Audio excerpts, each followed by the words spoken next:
आज का हमारा टॉपिक है post fertilization events and structures. वो स्ट्रक्चर्स और इवेंट्स जो एम्ब्रायो सैक में फर्टिलाइजेशन या डबल फर्टिलाइजेशन होने के बाद में होते हैं या बनते हैं। डबल फर्टिलाइजेशन से हम क्या मीन करते हैं? प्रीवियस लेक्चर में मैंने आपको बताया था कि डबल फर्टिलाइजेशन होने का मतलब एम्ब्रायो सैक के अंदर जब दो male gametes via pollen tube enter कर जाते हैं तब एम्ब्रायो सैक के अंदर सिनगैमी और triple fusion named two events होते हैं। जब सिनगैमी और ट्रिपल फ्यूजन हो जाते हैं तब उस एम्ब्रायो सैक को एक फर्टिलाइज्ड एम्ब्रायो सैक कहा जाता है, यानी कि फर्टिलाइजेशन का प्रोसेस हो चुका है। और क्योंकि ये एंजियोस्पर्मिक प्लांट्स में हो रहा है और दो बार फ्यूजन होता है, दो मेल गैमेट्स हैं, दो बार फ्यूजन होता है। एक बार एक मेल गैमेट का एक फीमेल गैमेट यानी कि एग सेल के साथ, जिससे जाइगोट का फॉर्मेशन होता है, और एक मेल गैमेट का सेकेंडरी न्यूक्लियस के साथ में, या यूं कहें कि दो फ्यूज्ड पोलर न्यूक्लियाई के साथ जब एक मेल गैमेट फ्यूज कर जाता है, जिसे तब एक स्ट्रक्चर फॉर्म होता है जो एक ट्रिप्लॉइड स्ट्रक्चर होता है, जिसे प्राइमरी एंडोस्पर्म न्यूक्लियस कहा जाता है। तो ये दोनों प्रोसेस यानी कि ट्रिपल फ्यूजन और सिनगैमी, ये दोनों प्रोसेस होने के बाद में एम्ब्रायो सैक के अंदर, या यूं कहें कि पूरा का पूरा जो हमारा फीमेल रिप्रोडक्टिव पार्ट है उसके अंदर certain events and structures form होते हैं। फर्टिलाइजेशन या डबल फर्टिलाइजेशन होने के बाद, सिनगैमी और ट्रिपल फ्यूजन होने के बाद फीमेल रिप्रोडक्टिव ऑर्गन के अंदर सर्टेन स्ट्रक्चर्स और इवेंट्स, सर्टेन स्ट्रक्चर्स का फॉर्मेशन होगा और कुछ इवेंट्स वहां पर टेक प्लेस करेंगे।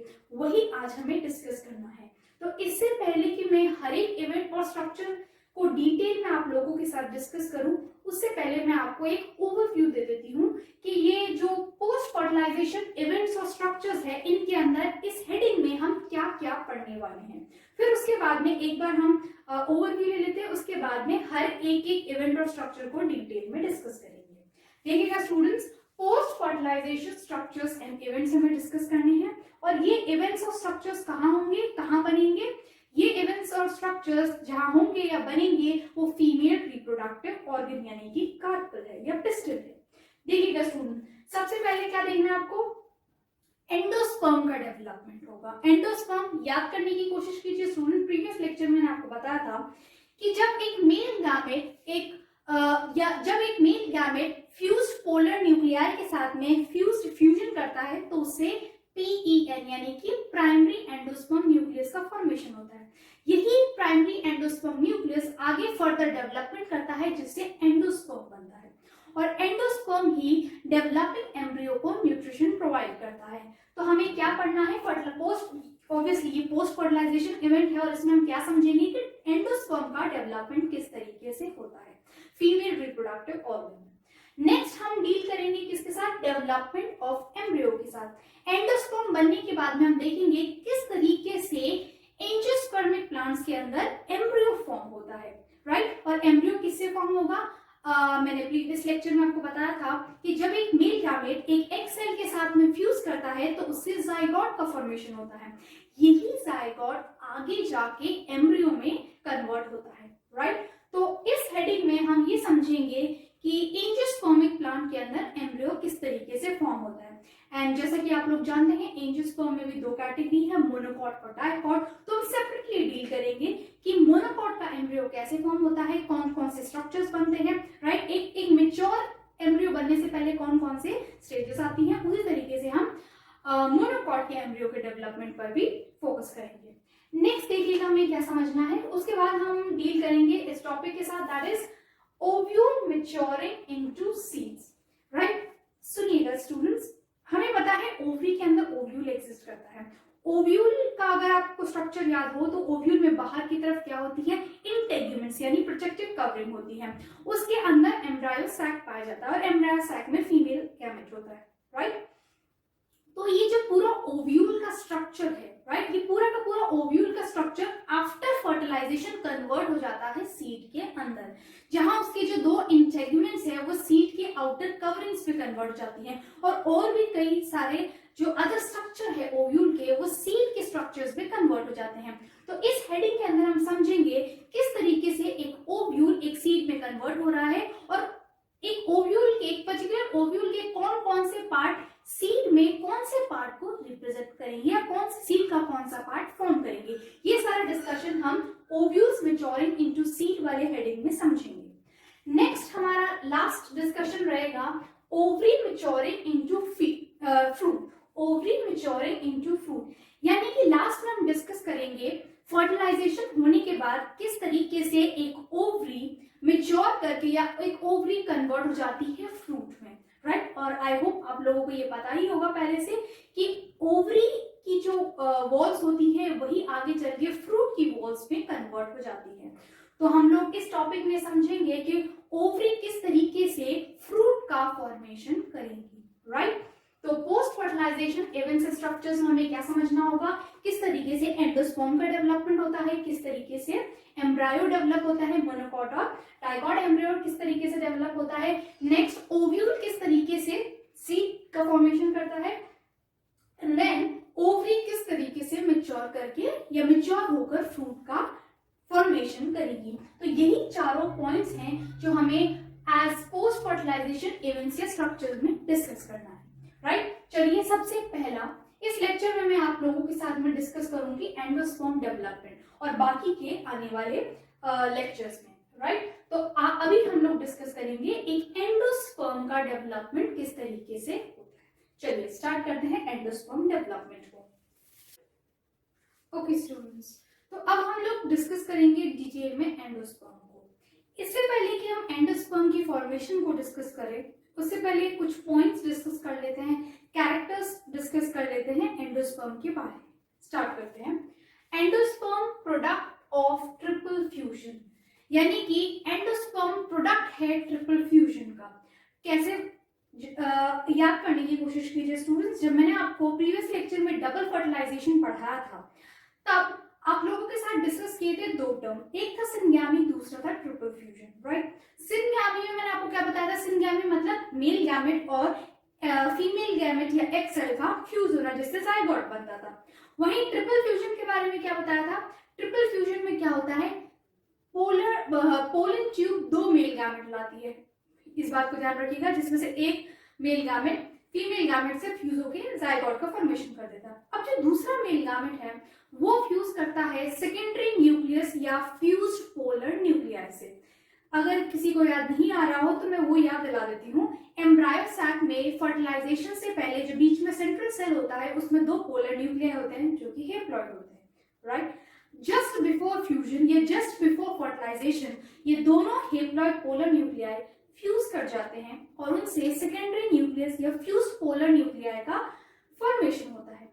अब ये जो फ्यूज पोलर न्यूक्लियाई या सेकेंडरी न्यूक्लियस है ये फ्यूजन करता है किससे, दूसरे बचे हुए मेल गैमेट से, और इनके फ्यूजन से जो प्रोडक्ट बनता है उसे ही एंडोस्पर्म कहा जाता है। या ऐसे नहीं, जो प्रोडक्ट उस समय बनता है ट्रिपल फ्यूजन के, यानी कि मेल गैमेट और जो फ्यूज्ड न्यूक्लिया है या फ्यूज पोलर न्यूक्लिया है उनके फ्यूजन से डायरेक्टली पहले बनता है प्राइमरी एंडोस्पर्म न्यूक्लियस। फिर ये प्राइमरी एंडोस्पर्म न्यूक्लियस में डेवलपमेंट होता है और ये फाइनली जाके कन्वर्ट हो जाता है किसमें, एंडोस्पर्म में। तो primary endosperm nucleus initial stage है किसकी, एंडोस्पर्म की। तो हम कह सकते हैं कि ट्रिपल फ्यूजन से ही फाइनली हमें एक स्ट्रक्चर मिलता है जिसे हम एंडोस्पर्म कहते हैं। इस वजह से endosperm is a product of triple fusion. But initially primary endosperm nucleus या प्राइमरी एंडोस्पर्म सेल बनेगी, फिर उसमें फर्दर डेवलपमेंट होगा और वही फाइनली जाके एंडोस्पर्म में कन्वर्ट होगी। तो ट्रिपल फ्यूजन से हमें डायरेक्टली तो एंडोस्पर्म नहीं मिलता है, बट एंडोस्पर्म या प्राइमरी एंडोस्पर्म सेल का फॉर्मेशन होता है जो आगे जाके एक मैच्योर एंडोस्पर्म का फॉर्मेशन करती है। नेक्स्ट देखिएगा, यही जो मैंने अभी आपसे बातें डिस्कस की है, नेक्स्ट पॉइंट भी उसी से कनेक्टेड है। Endosperm develops from central cell of embryo sac. यही मैंने अभी आपको बताया कि फर्टिलाइजेशन से पहले एम्ब्रायो सैक के सेंटर में एक लार्ज सेल होती है जिसे सेंट्रल सेल कहा जाता है। अब यही सेंट्रल सेल में दो पोलर न्यूक्लियाई पाए जाते हैं।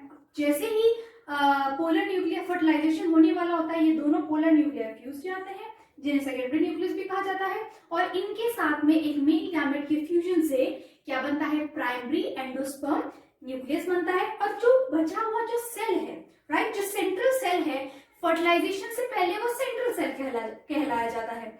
और जैसे ही फर्टिलाइजेशन हो जाता है तो उसके बाद में उस सेल को प्राइमरी एंडोस्पर्म सेल कह देते हैं, और उसके न्यूक्लियस को प्राइमरी एंडोस्पर्म न्यूक्लियस कह देते हैं।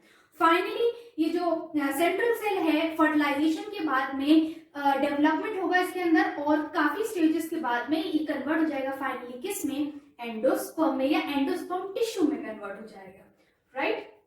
वही एक सेल, ध्यान रखिएगा स्टूडेंट्स, एंडोस्पर्म अपने आप में एक टिश्यू होता है, यानी इसमें कई सारे सेल होते हैं, और ये इनिशियली जिस सेल से बनता है उस सेल को सेंट्रल सेल कहा जाता है। सेंट्रल सेल फर्टिलाइजेशन होने के बाद प्राइमरी एंडोस्पर्म सेल में कन्वर्ट हो जाती है। फर्टिलाइजेशन कह लो, या फिर आप कह सकते हैं ट्रिपल फ्यूजन होने के बाद सेंट्रल सेल कन्वर्ट हो जाती है किस में, प्राइमरी एंडोस्पर्म सेल में, और यही प्राइमरी एंडोस्पर्म सेल डिवाइड करके after certain stages of development किस में कन्वर्ट हो जाएगी, एंडोस्पर्म टिश्यू में। चलिए नेक्स्ट पॉइंट देखिएगा स्टूडेंट्स, अब ये जो एंडोस्पर्म है, एंडोस्पर्म अपने आप में एक सेल नहीं, टिश्यू है, यानी ये कई सारे सेल से मिलकर बना हुआ। तो जो एंडोस्पर्मिक टिश्यू की जो सेल्स है उनके अंदर रिजर्व फूड मटेरियल प्रेजेंट होता है या स्टोर होता है, और यही रिजर्व फूड मटेरियल जो है डेवलपिंग एम्ब्रियो को न्यूट्रिशन प्रोवाइड करने का काम करता है, राइट। यही फंक्शन होता है एंडोस्पर्म का। Cells of this tissue are filled with reserve food materials which are used to provide nutrition to developing embryo, यानी कि एम्ब्रियोस्पर्म जो है, सॉरी एंडोस्पर्म जो है, एंडोस्पर्मिक जो टिश्यू है उसमें सेल्स है, सेल्स के अंदर रिजर्व फूड मटेरियल है जो सर्व करेगा as a nutrition for developing embryo. Next देखिएगा, नेक्स्ट पॉइंट जो है स्टूडेंट्स, इसमें मैंने आपको अलग अलग प्लांट्स के बारे में बता रखा है, और ध्यान दीजिएगा स्टूडेंट्स, ये जिन एग्जांपल्स, जिन प्लांट्स का मैंने एग्जांपल लिया है, जनरली आपसे आप कोई भी इंस्टीट्यूट का टेक्स्ट बुक सॉल्व करें या कोई भी रेफरेंस, मार्केट में कई सारे रेफरेंस बुक्स भी अवेलेबल हैं, उनमें से कोई भी आप बुक सॉल्व करेंगे तो आपको ऐसे कुछ क्वेश्चंस मिलेंगे जिनके अंदर उन्होंने प्लांट का नाम दे रखा होगा, और वहां आपसे उन पर्टिकुलर प्लांट के अंदर बनने वाला जो एंडोस्पर्म है उसका नेचर पूछा होगा, राइट। तो ये जो एग्जाम्पल्स हैं ये जनरल एग्जाम्पल्स हैं जो कॉमनली पूछे जाते हैं। तो ये भी इन प्लांट्स के अंदर एंडोस्पर्म जो बनता है उसका नेचर क्या होता है वही मैं आप लोगों के साथ अभी डिस्कस कर रही हूँ। इन पॉइंट्स को या इन एग्जाम्पल्स को आप कोशिश कीजिएगा मेमोराइज करने की, क्योंकि आपको ले देकर हर जगह यही वाले एग्जाम्पल्स मिलेंगे प्लांट्स के जिसके एंडोस्पर्म का नेचर आपको पूछा हुआ होगा। देखिएगा सबसे पहला एग्जाम्पल, राइस या फिर वीट का। तो राइस या फिर वीट प्लांट के अंदर, राइस या फिर वीट प्लांट के अंदर जो एंडोस्पर्म बनता है वो कैसा होता है, स्टार्ची होता है, यानी स्टार्च का होता है। तो राइस एंड वीट में जो एंडोस्पर्म है वो स्टार्च है, राइट, उसका नेचर स्टार्च है। नेक्स्ट देखिएगा मेज के अंदर, मेज के अंदर जो एंडोस्पर्म बनता है वो प्रोटीनेशियस होता है। राइस और वीट में स्टार्ची था, मेज में प्रोटीनेशियस है। और एक और बहुत खास पॉइंट है जो आपको ध्यान रखना है स्टूडेंट्स, कि मेज के अंदर ये जो एंडोस्पर्म प्रेजेंट होता है ये एक लेयर की फॉर्म में प्रेजेंट होता है, राइट। और क्योंकि ये लेयर के फॉर्म में प्रेजेंट होता है और उस लेयर को एक स्पेसिफिक नाम दिया जाता है, एल्यूरॉन लेयर। तो ध्यान रखिएगा स्टूडेंट्स, मेज के अंदर जो एल्यूरॉन लेयर है, राइट, वो एल्यूरॉन लेयर और कुछ नहीं बल्कि उसका एंडोस्पर्म ही है, राइट। तो मेज के अंदर एल्यूरॉन लेयर पहली बात तो नेचर में कैसी होती है, प्रोटीनेशियस होती है। दूसरी बात ये एज सच फंक्शन क्या करती है, कि एंडोस्पर्म है, इसका मतलब ये डेवलपिंग एम्ब्रियो को न्यूट्रिशन प्रोवाइड करने का काम करेगी। और प्लॉइडी की बात करें तो ये 3N होगा। नॉट टू फॉरगेट स्टूडेंट्स, ये एंडोस्पर्म है, ये सारे के सारे क्या है, एंडोस्पर्म। तो एंडोस्पर्म है इसका मतलब इनकी प्लॉइडी कैसी रहेगी, 3N ही रहेगी, ट्रिप्लॉइड ही रहेगी। यहाँ भी मैंने एक पॉइंट मिस कर दिया, हालांकि पहले भी डिस्कस किया जा चुका है। एंडोस्पर्म का प्लॉइडी लेवल क्या होता है, एंडोस्पर्म ट्रिप्लॉइड होता है। ध्यान रखिएगा स्टूडेंट्स इस पॉइंट को, एंडोस्पर्म ट्रिप्लॉइड होता है। और एंडोस्पर्म ट्रिप्लॉइड क्यों होता है, बहुत सिंपल है इसका रीजन। एंडोस्पर्म ट्रिप्लॉइड क्यों होता है, याद करने की कोशिश कीजिए स्टूडेंट्स। एंडोस्पर्म बना किसका है? एंडोस्पर्म बनता है जब एक मेल गैमेट जो कि हेप्लॉइड है, राइट, फ्यूज करता है किससे? सेकेंडरी न्यूक्लियस से। सेकेंडरी न्यूक्लियस कह दो या फिर दो पोलर न्यूक्लियाई आपस में फ्यूज करके एक स्ट्रक्चर बताते हैं, राइट, जिसे सेकेंडरी न्यूक्लियस कहते हैं या फ्यूज पोलर न्यूक्लियाई भी कहते हैं। इनके साथ में एक मेल गैमेट का फ्यूजन होता है। तो दो पोलर न्यूक्लियाई दोनों हेप्लॉइड थे, आपस में फ्यूज कर गए तो 2n स्ट्रक्चर बना लिया। अब इस 2n स्ट्रक्चर से एक हेप्लॉइड यानी कि n प्लॉइडी का मेल गैमेट फ्यूज करेगा। Male gamete n, secondary nucleus या फ्यूज पोलर न्यूक्लियर 2n, तो इनके फ्यूजन से जो स्ट्रक्चर बनेगा यानी कि एंडोस्पर्म, वो कैसा होगा? वो प्लॉइडी में या नेचर में 3n होगा यानी कि ट्रिप्लॉइड होगा। इस पॉइंट को हमेशा ध्यान रखिएगा स्टूडेंट्स कि एंडोस्पर्म की प्लॉइडी क्या होती है? 3n होती है। और यहाँ पे ये जो क्वेश्चन है एलिरॉन के बारे में अक्सर पूछा जाता है आपसे, या ये ऐसे पूछा जा सकता है कि एलिरॉन लेयर कहाँ पाई जाती है, तो आप क्या बताएंगे? मेज में पाई जाती है। एलिरॉन लेयर का फंक्शन क्या होता है? ये एक तो ये डेवलपिंग एम्ब्रियो को फूड प्रोवाइड करने का काम करती है, न्यूट्रिशन प्रोवाइड करने का काम करती है।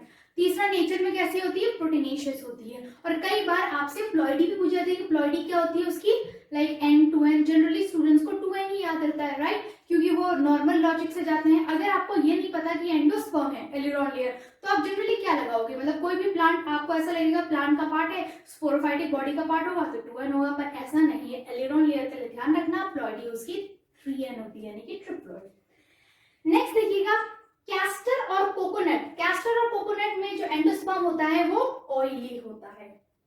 जो ऑयल प्रोड्यूस होता है कैस्टर या कोकोनट में, वही एंडोस्पर्म की तरह काम करता है। नेक्स्ट देखिए, आइवरी पाम में सेल्यूलोजिक होता है और डेट पाम में हेमी सेल्यूलोजिक होता है। तो ये वो एग्जांपल्स हैं स्टूडेंट्स जो कॉमनली उन प्लांट्स के एग्जांपल हैं जिनसे रिलेट करके उनके एंडोस्पर्म का नेचर आपसे पूछा जाता है। विशेषकर आपको मेज, कैस्टर, व्हीट, राइस, मेज और कैस्टर एंड कोकोनट आप विशेषकर ध्यान रखिएगा, ये आपसे पूछे जरूर जाएंगे।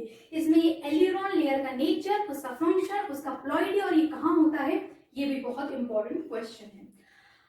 आई होप स्टूडेंट्स आपको ये एंडोस्पर्म के जो कैरेक्टरिस्टिक फीचर है, जो इंपॉर्टेंट पॉइंट्स है, ये आपको समझ में आए हैं। अब हम लोग डिस्कस करेंगे एंडोस्पर्म का डेवलपमेंट कैसे होता है, राइट, यानी कि ये जो ट्रिपल फ्यूजन के बाद में जो आपको प्राइमरी एंडोस्पर्म न्यूक्लियस या प्राइमरी एंडोस्पर्म सेल बना है, उस एक सेल से आप कैसे टिश्यू पर जाएंगे, राइट, क्योंकि वो प्राइमरी एंडोस्पर्म न्यूक्लियस जो कि प्राइमरी एंडोस्पर्म सेल में था, यही डेवलपमेंट करके फाइनली टिश्यू वाली स्टेज में आएगा, यानी उसमें कई सारे सेल बनेंगे और फाइनली उस स्ट्रक्चर को आप एंडोस्पर्म कहेंगे। तो अब हम लोग डिस्कस करेंगे किस तरीके से एक primary endosperm cell finally division के बाद, डेवलपमेंट के बाद कन्वर्ट हो जाएगा किसमें? एक एंडोस्पर्म में, यानी कि टिश्यू का फॉर्मेशन करेगा। चलिए डिस्कस करते हैं development of endosperm. Okay students, तो अब हम लोग डिस्कस करते हैं mode of development of endosperm, यानी किस तरीके से प्राइमरी एंडोस्पर्म सेल से एक एंडोस्पर्म का या एक मल्टी सेल्यूलर स्ट्रक्चर का फॉर्मेशन होता है। चलिए, एक चीज आपको नोटिस करनी है यहाँ पे स्टूडेंट्स के दो तरीके या दो मोड है एंडोस्पर्म बनने के, एक सेल्यूलर मोड है और एक न्यूक्लियर फ्री न्यूक्लियर मोड है, राइट।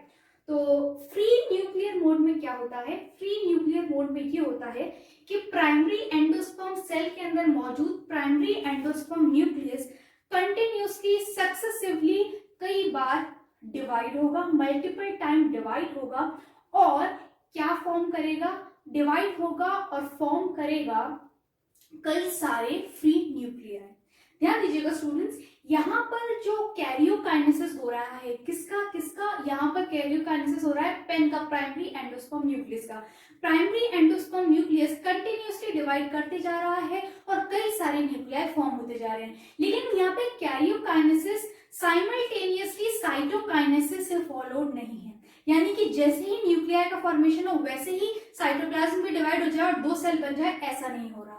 फ्री न्यूक्लियर जो मोड है डेवलपमेंट का एंडोस्पर्म में, इसमें primary endosperm nucleus continuously divide करेगा और कई सारे फ्री न्यूक्लियाई का फॉर्मेशन करेगा और फाइनली ये फ्री न्यूक्लियाई जब कई सारे बन जाएंगे तब इनके ऊपर अलग अलग या यूं कहें कि तब जाकर फाइनली साइटोकाइनेसिस होगा और रिस्पेक्टिव साइटोप्लाज्म इन न्यूक्लियाई के सराउंडिंग में इकट्ठे हो जाएंगे और सेल का फॉर्मेशन कर देंगे।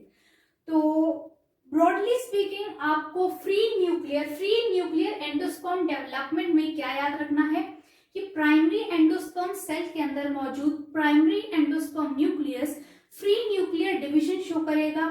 सक्सेसिवली इसके अंदर कई सारे डिवीजन होंगे, कैरियोकाइनेसिस होगा जो कि साइमल्टेनियसली साइटोकाइनेसिस से फॉलोड नहीं होगा।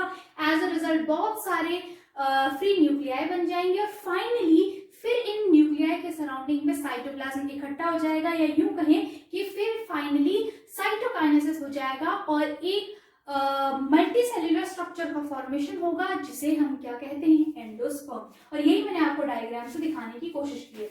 ये देखिए, ये सबसे पहला सेल है। इस सेल को क्या कहा है, प्राइमरी एंडोस्पर्म सेल। और ये प्राइमरी एंडोस्पर्म सेल कौन सा सेल है, ये एम्ब्रायो सैक के अंदर जो सेंट्रल सेल होता है, ट्रिपल फ्यूजन होने के बाद उसे प्राइमरी एंडोस्पर्म सेल कहा जाता है। इसी प्राइमरी एंडोस्पर्म सेल के सेंटर में होता है प्राइमरी एंडोस्पर्म न्यूक्लियस, जिसे शॉर्ट में PEN भी कहा जाता है। अब यही जो PEN यानी पेन है, ये सक्सेसिवली कई बार कैरियोकाइनेसिस करेगा और फाइनली किसका फॉर्मेशन होगा, फाइनली कई संज्ञान देखिएगा। एक बार कैरियोकाइनेसिस किया तो 2 न्यूक्लियाई बने, फिर ये जो 2 न्यूक्लियाई उन्होंने कैरियोकाइनेसिस किया, तो इस तरीके से कई जितने भी न्यूक्लियाई बनते जाएंगे वो कंटिन्यूअसली रिपीटेडली कैरियोकाइनेसिस करते जाएंगे और फाइनली यहाँ पे देखिए, यहाँ पे भी न्यूक्लियाई का नंबर बढ़ चुका है, यानी सक्सेसिवली कैरियोकाइनेसिस चल रहा है। और लास्ट स्ट्रक्चर आप देखें, लास्ट स्ट्रक्चर में क्या हो रहा है, लास्ट स्ट्रक्चर को देखिएगा स्टूडेंट्स, यहाँ पे जो न्यूक्लियाई, यहाँ देखिएगा स्टूडेंट, ये भी न्यूक्लियाई है, ये भी न्यूक्लियाई है, ये भी न्यूक्लियाई है, लेकिन फाइनली जो लास्ट स्ट्रक्चर है इसके अंदर सेल का फॉर्मेशन स्टार्ट हो चुका है और इसी को हमने क्या कहा है, मल्टी सेल्यूलर एंडोस्पर्म कहा है। क्यों, क्योंकि यहाँ पर अब साइटोकाइनेसिस स्टार्ट हो चुका है, यानी वेरियस सेल्स का फॉर्मेशन हो चुका है।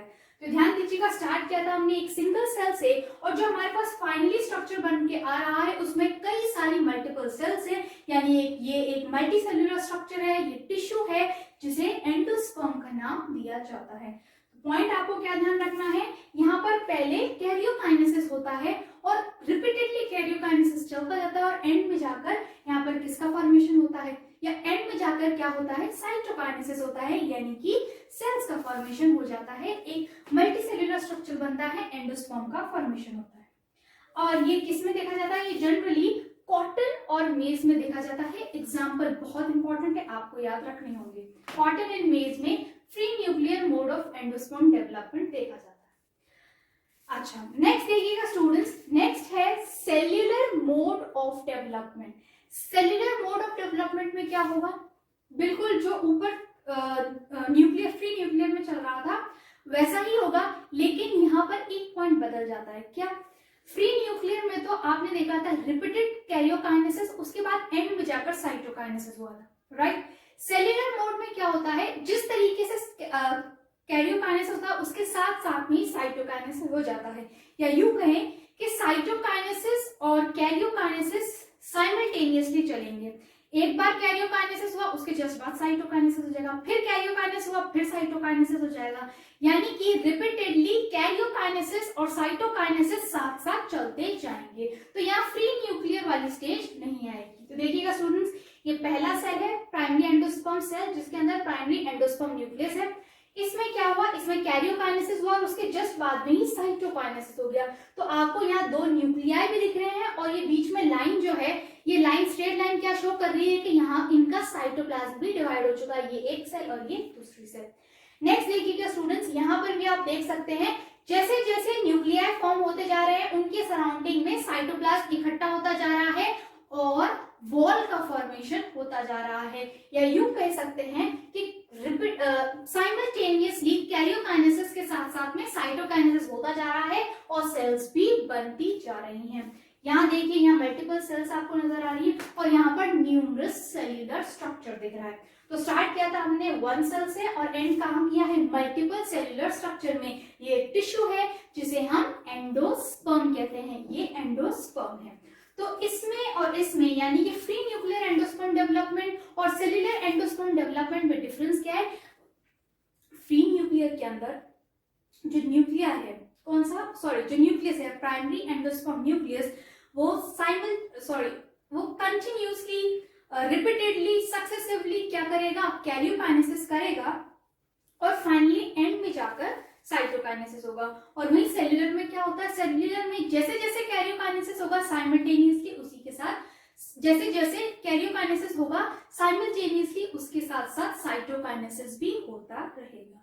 तो ये दो मोड है डेवलपमेंट के, किसके, एंडोस्पर्म के, एक फ्री न्यूक्लियर, दूसरा सेल्यूलर। सेल्यूलर के अंदर जो एग्जांपल आपको ध्यान रखना है वो किसका, पिटूनिया का। अब एक और इम्पोर्टेंट पॉइंट है जो हम लोगों को डिस्कस कर लेना है, स्टूडेंट्स ध्यान दीजिएगा। एक बहुत ही फेमस एग्जांपल्स आपके सामने क्वेश्चन में आएगा, ध्यान रखिएगा इस पॉइंट को भी, ये भी एक फैक्ट है कि कोकोनट जो होता है, कोकोनट के अंदर आप भी कभी खाया हो कोकोनट, तो जब आप उसे ब्रेक करते हैं तो उसमें एक लिक्विड फॉर्म होता है, राइट, एक लिक्विड फॉर्म होता है और दूसरा वहां एक व्हाइट कर्नेल या सेमी सॉलिड फॉर्म में व्हाइट कर्नेल्स पाए जाते हैं। तो एक वाटरी पार्ट हुआ और एक सेमी सॉलिड पार्ट हुआ जिसे व्हाइट कर्नेल पार्ट कहते हैं। तो कोकोनट एक ऐसा प्लांट है जिसमें दोनों टाइप के एंडोस्पर्म पाए जाते हैं, एक लिक्विड एंडोस्पर्म कह सकते हैं या फ्री न्यूक्लियर एंडोस्पर्म कह सकते हैं और दूसरा सेल्यूलर एंडोस्पर्म। तो ध्यान दीजिएगा स्टूडेंट, कोकोनट के अंदर जो वाटरी पार्ट होता है जिसे आप पीते हैं वो एक्चुअली में फ्री एंडोस्पर्म फ्री एंडोस्पर्म का पार्ट है। और ये कैसे बना है, ये फ्री न्यूक्लियर डिवीजन से बना है, यानी कि पहले वाला प्रोसेस से बना है। तो कोकोनट के अंदर जो कोकोनट वाटर होता है वो फ्री न्यूक्लियर एंडोस्पर्म डेवलपमेंट से बना हुआ एंडोस्पर्म होता है। और वहीं वो जो सेमी सॉलिड वाला पार्ट होता है, राइट, जिसे व्हाइट कर्नेल भी कहते हैं, वो एक्चुअली में ये सेल्यूलर मोड ऑफ डेवलपमेंट से बना होता है। तो कोकोनट के अंदर दो एंडोस्पर्म पाए जाते हैं, जो लिक्विड वाला होता है वो फ्री न्यूक्लियर मोड से बनता है और जो व्हाइट कर्नेल सेमी सॉलिड वाला होता है वो सेल्यूलर मोड ऑफ डेवलपमेंट से बनता है। तो इस पॉइंट का आप लोग ध्यान रखिएगा। चलिए एक और पॉइंट हम लोग इसके अंदर जो इम्पोर्टेंट है उसे डिस्कस कर लेते हैं। ओके स्टूडेंट्स, तो पहला वाला जो पॉइंट है ये तो मैंने अभी आप लोगों के साथ में डिस्कस किया, क्या कि कोकोनट के अंदर जो वाटर पोर्शन होता है उसे फ्री न्यूक्लियर एंडोस्पर्म कहा जाता है, क्योंकि ये free nuclear mode of endosperm development से बना होता है, यानी कि primary endosperm nucleus repeatedly karyokinesis करेगा और फाइनली जाके उसमें साइटोकाइनेसिस होगा। वहीं कोकोनट में जो व्हाइट कर्नेल वाला पोर्शन होता है, सेमी सॉलिड पोर्शन होता है, उसे कहा जाता है सेल्यूलर एंडोस्पर्म, क्योंकि ये cellular mode of endosperm development से बना हुआ होता है। यानी कि प्राइमरी एंडोस्पर्म न्यूक्लियस के अंदर साइटोकाइनेसिस और कैरियोकाइनेसिस साइमल्टेनियसली होगा। तो कोकोनट में दो तरीके का एंडोस्पर्म पाया जाता है, बहुत इंपॉर्टेंट एग्जांपल है, ध्यान रखिएगा। लास्ट में हमें एक और कंसेप्ट डिस्कस करना है एंडोस्पर्म के बारे में स्टूडेंट्स। एंडोस्पर्म के पास में दो पॉसिबिलिटीज होती हैं, देखिएगा ध्यान से सुनिएगा। एंडोस्पर्म या तो एंडोस्पर्म का काम क्या है, एंडोस्पर्म न्यूट्रिशन प्रोवाइड करता है डेवलपिंग एम्ब्रियो को। तो कभी कभी क्या होता है, कुछ सीड्स के अंदर एंडोस्पर्म जो है वो कंप्लीटली एब्जॉर्ब हो जाता है, कंज्यूम हो जाता है बाय डेवलपिंग एम्ब्रियो, राइट, यानी कि डेवलपिंग एम्ब्रियो कंप्लीट यूज कर लेता है एंडोस्पर्म का। तो ऐसे सीड्स के अंदर या ऐसे सीड्स में मैच्योरेशन पर या ऐसे जो सीड्स हैं ऑन मैच्योरेशन कोई भी एंडोस्पर्म का ट्रेसेस या एंडोस्पर्म के रेमिनेंट्स को या एंडोस्पर्म उनके अंदर एग्जिस्ट नहीं करता, राइट। तो ऐसे जो सीड्स हैं जिनके अंदर एंडोस्पर्म मैच्योर होने पर नहीं पाया जाता या यूं कहें कि जिनके डेवलपिंग एम्ब्रियो कंप्लीटली कंज्यूम कर लेते हैं एंडोस्पर्म को, ऐसे टाइप के सीड्स को एक्स एल्ब्यूमिनस या फिर ध्यान दीजिएगा एक्स एल्ब्यूमिनस या फिर नॉन एंडोस्पर्मिक सीड्स कहा जाता है। ध्यान से सुनिएगा स्टूडेंट्स, नॉन एंडोस्पर्मिक सीड्स या फिर एक्स एल्ब्यूमिनस सीड्स ऐसे सीड्स होते हैं जिनमें ऑन मैच्योरेशन एंडोस्पर्म नहीं पाया जाता, क्योंकि डेवलपिंग एम्ब्रियो ही अपने डेवलपमेंट के दौरान जो एम्ब्रियो है उसे कंप्लीटली एब्जॉर्ब कर लेता है, किसे, ये कंज्यूम कर लेता है, किसे, एंडोस्पर्म को।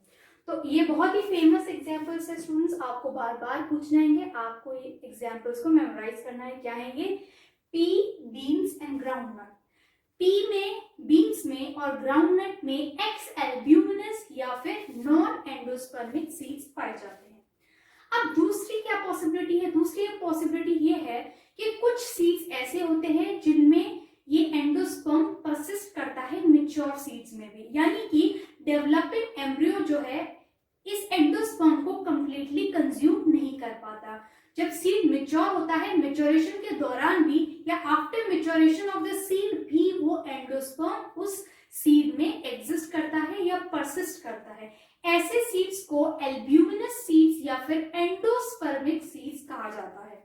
ध्यान दीजिएगा students, endosperm persist in mature seed and known as albuminous और एंडोस्पर्मिक सीड। एग्जांपल्स बहुत इंपॉर्टेंट है, you need to learn them. पहला एग्जांपल क्या है? Castor, then coconut, rice, wheat, maize and barley. I repeat myself students, endosperm में दो possibility है, या तो वो कंप्लीटली कंज्यूम कर लिया जाए ड्यूरिंग एम्ब्रायोनिक डेवलपमेंट, ऐसे सीड्स को एक्स एल्ब्यूमिनस सीड्स या नॉन एंडोस्पर्मिक सीड्स कहा जाएगा। ये पी, बीन्स एंड ग्राउंडनट होते हैं। नेक्स्ट क्या है पॉसिबिलिटी? या तो ये हो सकता है कि एंडोस्पर्म कंप्लीटली कंज्यूम ना किया जाए और परसिस्ट करे, परसिस्ट इन मैच्योर सीड, तो ऐसे सीड्स को एल्ब्यूमिनस सीड्स या फिर एंडोस्पर्मिक सीड्स कहा जाता है। और इनके फेमस एग्जांपल्स हैं castor, coconut, rice, wheat, maize and barley. Very important, ये लास्ट कंसेप्ट था स्टूडेंट्स जो हमें एंडोस्पर्म के बारे में जानना था। This is all about endosperm, characteristics of endosperm and development of endosperm. I hope student आपको ये endosperm के बारे में जो मैंने आपको जो भी जितना भी समझाया है वो आपको समझ में आया हो।